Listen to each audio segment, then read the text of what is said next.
Welcome to IBTV. Jogulamba Gadwal జిల్లా మల్దకల్ మండలం ఏల్కూరు గ్రామంలో భూ వివాదాలు తీవ్ర రూపం దాల్చుతున్నాయి.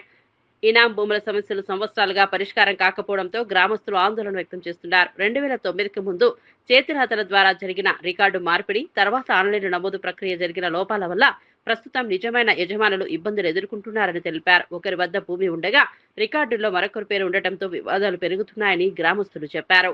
నమస్కరిస్తున్నాము. భారత కమ్యూనిస్ట్ పార్టీ తరఫున కూడా రిక్వెస్ట్ చేస్తున్నాం.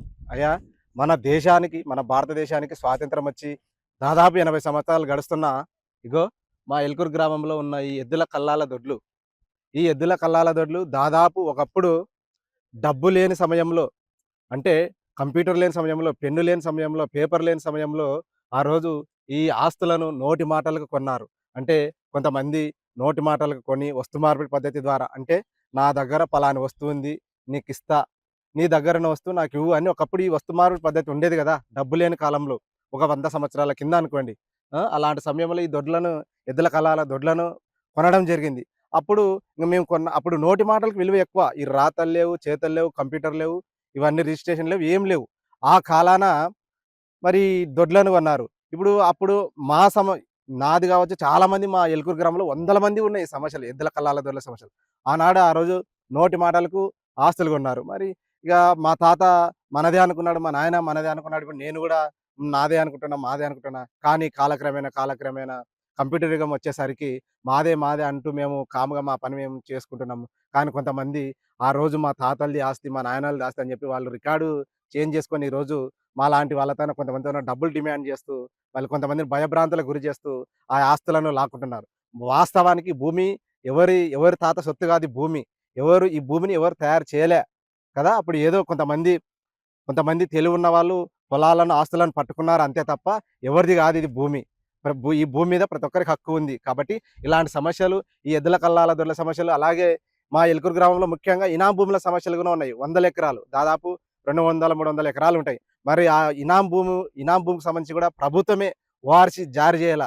ఈ రైతులు ఏ విధంగా కష్టపడకుండా ప్రభుత్వమే ఓఆర్‌సీ జారీ చేసి మరి వారికి వెంటనే ఈ ఇనాం భూములను కూడా పట్టా భూములుగా చేసి ఈరోజు ఎక్కడైతే ఈ మా ఎల్కూరు గ్రామంలో కావచ్చు, ఎక్కడైనా కావచ్చు ఈ రాష్ట్రంలో రికార్డు, మరి కేసీఆర్ గారు ఆ రోజు తెలంగాణ రాష్ట్రం ఏర్పడిన తర్వాత సమగ్ర సర్వే అన్నాడు. అదే గనక నిజంగా కఠినంగా అది పాటించింటే, ఆ పనిని కఠినంగా చేసింటే ఈరోజు ఏ సమస్య ఉండదు. కేసీఆర్ గారు ఆ సమస్య చేయకపోవడం వల్ల 2009లో ఎప్పుడైతే చేతిరాతల రికార్డు నుంచి కంప్యూటర్ లేక మార్చడం జరిగిందో, ఆ రోజు కూడా ప్రభుత్వ అధికారులకు తప్పిదం ఉంది.